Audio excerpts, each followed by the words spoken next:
Meu nome é Paulo e esse é meu Fusca 74.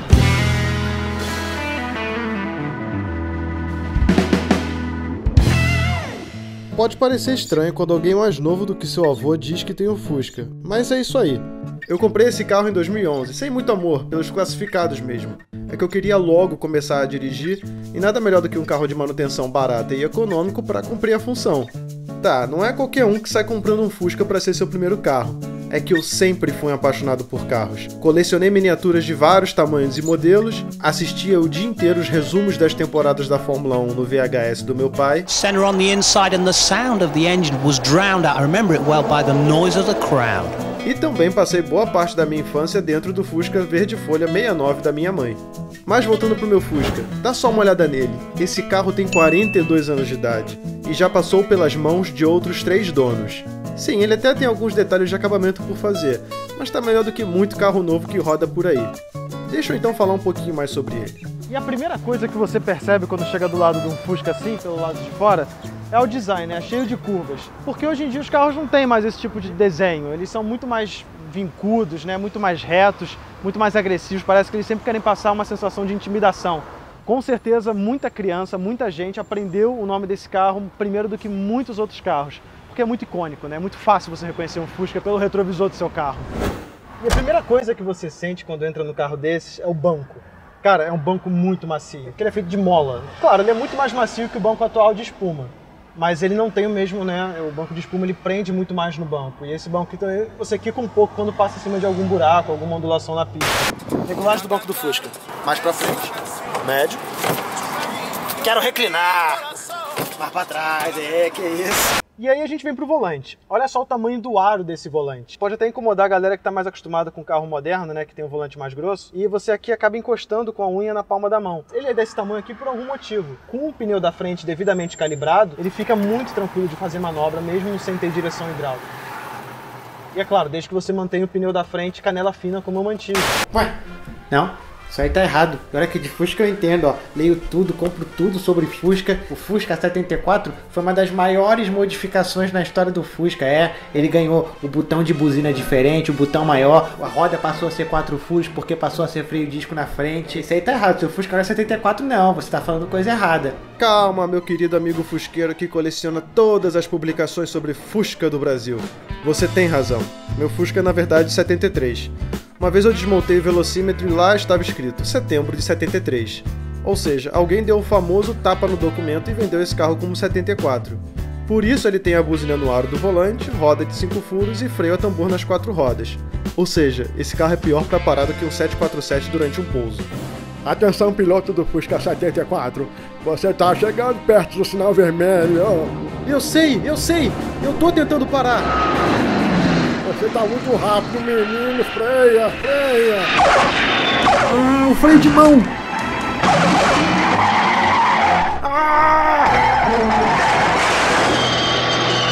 O filho da mãe conseguiu. Ele freou, vamos lá, que legal, vamos ver. Bom, agora que eu já te expliquei, deixa eu voltar a falar sobre o meu carro. Outra coisa interessante que a gente repara aqui dentro é a distância do para-brisa. Olha só, o para-brisa está a 2 palmos da minha cara. E também o tamanho do para-brisa, olha só, tem 1,5 palmo. Então você tem uma área, né, de visão um pouco pequena, um pouco reduzida em relação aos carros atuais. E aí a gente passa para o painel.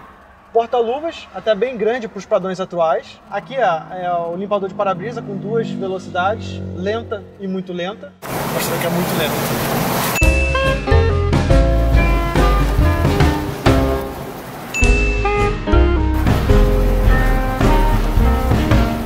Lanterna e farol, aqui é a regulagem também da intensidade da luz no velocímetro. Entrada de ar, que ele tem uma entrada forçada aqui, não é ar-condicionado. Fusca não tem ar-condicionado, a não ser que você instale. Como todo bom Fusquinha, o afogador está desligado.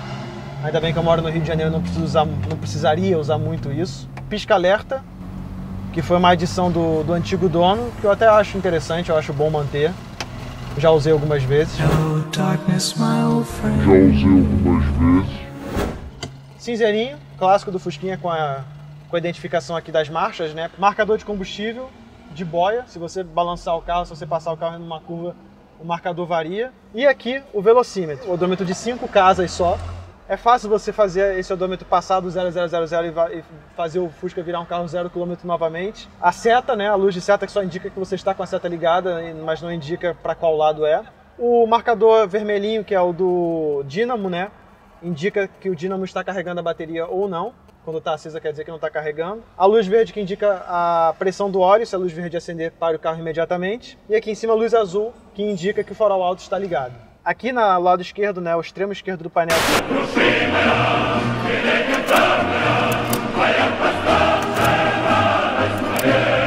tem a grelha do alto-falante, original do Fusquinha, que só tinha um alto-falante.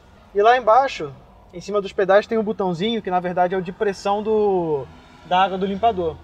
Então, na verdade, você só conseguia limpar o vidro com o carro parado, ou se você fosse muito maluco, tivesse alguma habilidade aí para, em movimento, você tirar um dos pés dos pedais, né, e executar aqui a limpeza e ligar o limpador logo em seguida, porque não era automático. Você vê que ele não tem alavanca desse lado aqui. E eu quase ia me esquecendo do famoso puta que pariu. Essa alça que o passageiro segura quando o motorista dá uma freada muito forte. E aqui embaixo do volante foi onde eu coloquei meu botão do farol de neblina. Agora vamos dar uma volta e entender como um carro de 42 anos de idade, com tantos, vamos dizer, problemas, né, pode ser tão amado hoje em dia e responder a pergunta principal. Será que vale a pena comprar um Fusquinha? Vamos nessa. Cara, olha o barulho desse motor. Maravilhoso.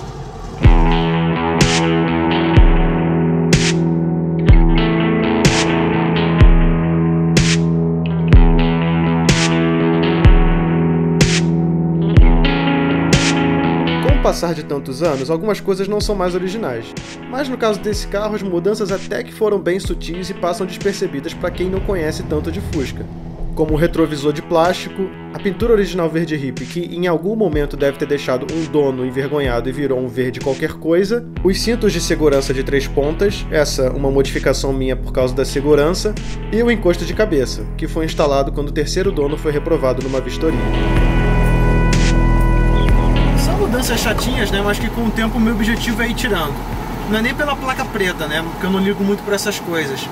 Mas eu quero conservar esse carro da maneira que ele saiu da fábrica. A pintura, por exemplo, vai demorar um pouco ainda para eu tirar, para refazer a pintura inteira desse carro, mas um dia eu faço, né? Aquele projeto, né? Aquela velha história de quem é louco por carro, que o projeto nunca termina. E o motor até que dá pro gasto, né? A usina de força do Fusca, né? Essa mini usina de força aí de 40 cavalinhos, apesar de ser só isso de força, eu não vou para muito longe com esse carro, no máximo eu levo minha namorada dentro dele, não tenho uma família para carregar e sinceramente, dirigindo na cidade não faz nem tanta diferença assim você ter um motor 1300 fraquinho desse jeito. É tanto trânsito que você pega que você não consegue, raramente você consegue passar de 80 por hora movido ainda pelo dínamo. Põe um alternador, é muito melhor, põe um alternador. Eu sei que o alternador é muito melhor, mas deixa o dínamo. Tá lá há 40 anos funcionando. Qual o problema? Pra que vai tirar ele agora? Tá, mas eu não vou mentir pra vocês e dizer que esse carro nunca me deixou na mão. Por exemplo, teve a vez que o cabo do acelerador arrebentou quando eu estava indo pro trabalho e eu tive que colocar um pedacinho de papelão na mola do carburador para deixar ele mais acelerado e conseguir seguir em frente. Aí já viu, né? Era aquela situação quando parava no sinal com o carro girando, sei lá, a 2000 giros e todo mundo ficava olhando. Também teve a vez que a bomba de gasolina travou. Aí não teve jeito, eu tive que esperar o mecânico chegar mesmo. Também a caminho do trabalho, diga-se de passagem. Eu tô começando a achar que esse carro não gosta muito do meu emprego. Isso sem contar as inúmeras vezes que a bateria arriou e eu tive que pedir ajuda para fazer ele pegar no tranco. Mas assim, no Fusca até essas histórias são engraçadas e rendem boas lembranças. O cabo do acelerador, por exemplo, eu e meu pai trocamos sozinhos na mesma noite na garagem de casa. E também nunca faltou gente para empurrar meu carro com um sorriso no rosto.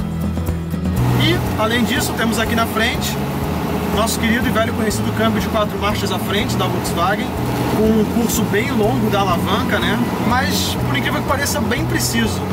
Na verdade, é bem difícil você errar uma marcha com esse carro aqui. Olha só. Apesar do curso ser bem longo, você acaba encostando a mão na perna da pessoa que estiver do seu lado. É muito difícil errar uma marcha, até porque são só 4, né? Não tem muito o que fazer. A direção, né? Outro clássico da Volkswagen, olha só que direção folgada. E combinado com os pneus, né, fininhos, te fazem ter um problema, né? Você não pode se distrair da estrada, porque é muito fácil o carro perder em algum desnível, né? E começar a ir mais para um lado do que para o outro, e você aqui, ó, tendo que corrigir. Enfim, é característico da época, né? Esse jogo do volante. Olha só. Isso aqui tem mais jogo do que a seleção da Alemanha no 7-1. E a praticidade? Bom, pra quem não sabe, o porta-malas do Fusca fica na parte da frente, e não cabe quase nada. Até porque ali você tem que dividir o espaço da bagagem com o tanque de combustível e o step. Mas você também tem o chiqueirinho, logo ali depois do banco traseiro, onde muita criança adorava viajar. Combinando os dois, dá uns 180 litros. 5 pessoas e malas? Isso não vai caber no Volkswagen, não. Dá até pra levar alguma bagagem se for você e mais uma pessoa. Agora, viajar sentado no banco de trás, só mulheres, homens baixos ou, claro, crianças. Porque o espaço entre o banco da frente e o de trás... bem, não existe espaço nenhum ali. Poxa, não é que coube mesmo? Claro, é um carro antigo. E como todo carro antigo, você vai precisar de um bom mecânico. E está cada vez mais difícil arranjar um bom mecânico das antigas que entenda de Fusca e que não te cobre o fígado para isso, né? Então, uma das dicas que eu dou é corra atrás de um mecânico maneiro, alguém que você conheça, alguém para cuidar do seu carro. Mas tirando isso, outra coisa que você pode fazer é você mesmo procurar se aprimorar com os seus dotes mecânicos. Não é tão difícil mexer no Fusca. Eu até recomendo um canal de um colega que gosta muito de Fusca, chamado Marcelo Tonello. Ele não me conhece, mas eu recomendo mesmo assim. Eu aprendi a fazer muita coisa nesse carro através do canal dele. Paulo tá consertando Fusca, gente. Alô!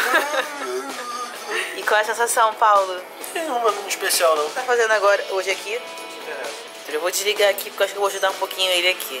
Mentira, não ajuda não. Ei, eu ajudo sim, não ajudo, Paulo? Ué, quem fez as outras coisas? Vou voltar desde o início, Paulo, porra. E mesmo que você não faça, como o próprio Tonella diz, é bom você saber como faz para você não ser enganado. E aí a gente chega no tópico manutenção, que é onde o Fusca se destaca. Basicamente você vai precisar de 2,5 litros de óleo a cada 5.000 km. E só. E olha que o consumo de combustível também é bem amigável com o bolso. O meu faz entre 10 ou 12 km por litro de gasolina. Nada mal. Agora, um outro conselho que eu dou, que também envolve manutenção de uma certa forma, é: tenha um segredo. Cada vez que eu ouço uma nova história sobre um roubo de Fusca, eu sinto como se um bebê panda tivesse sido assassinado na China. É um carro muito fácil de roubar, então não dá mole, usa uma corrente para travar o volante, tem uma chave geral, um rastreador, não importa, é melhor prevenir. Ah, e por isso você vai gastar mais dinheiro em estacionamentos, porque é mais seguro do que deixar o carro na rua. Mas a gente está aqui para pensar também no lado bom das coisas, né não? Então sendo assim, você nunca mais vai ter problema para encontrar onde estacionou. É só olhar para o horizonte e procurar o teto do seu Fusca no meio desse marasmo de carros cinzas e pretos. Agora, outra pergunta que eu tenho recebido muito é... Mentira, eu não recebo pergunta nenhuma, o canal acabou de começar, eu nem sou famoso. Mas, dá pra pegar mulher com Fusca? Dá pra pegar mulher com Fusca? Se você tá pensando em botar o Fusca na porta da balada e esperar que elas venham até você, não, isso não existe com Fusca. Mas com Fusca, deixa eu reescrever essa frase. Dá pra namorar com Fusca, arranjar uma namorada com Fusca? Sim. Aí sim. Eu acho que é muito mais fácil arranjar alguém que te ame com Fusca do que com outro carro. Porque pra pessoa te amar, você tendo um Fusca, ela tem que te amar mesmo. Pensando melhor aqui, o Fusca também tem algumas outras vantagens. Você não vai pagar IPVA, só as taxas. Dificilmente vai receber uma multa por excesso de velocidade.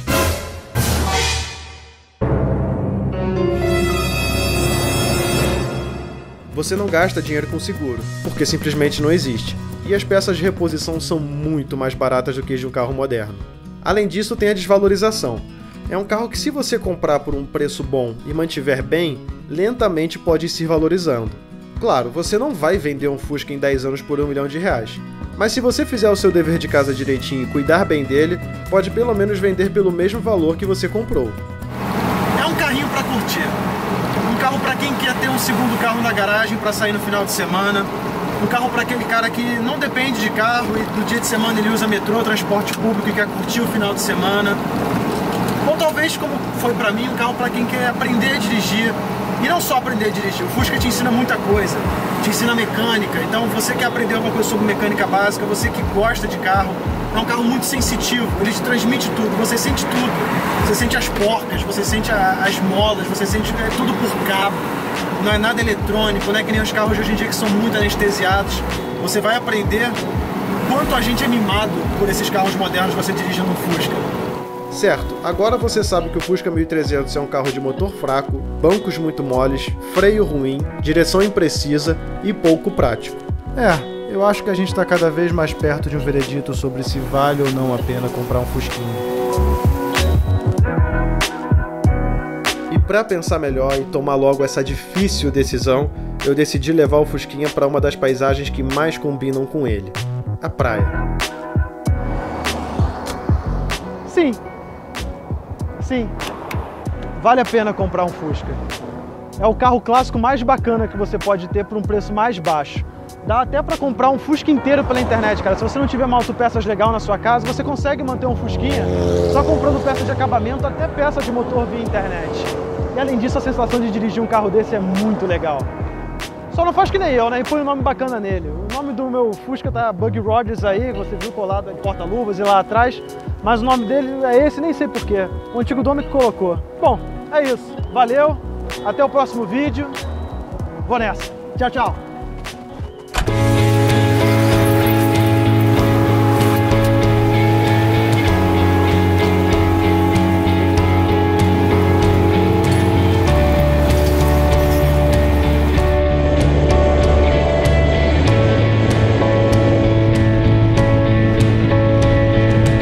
Valeu, galera, espero que vocês tenham gostado.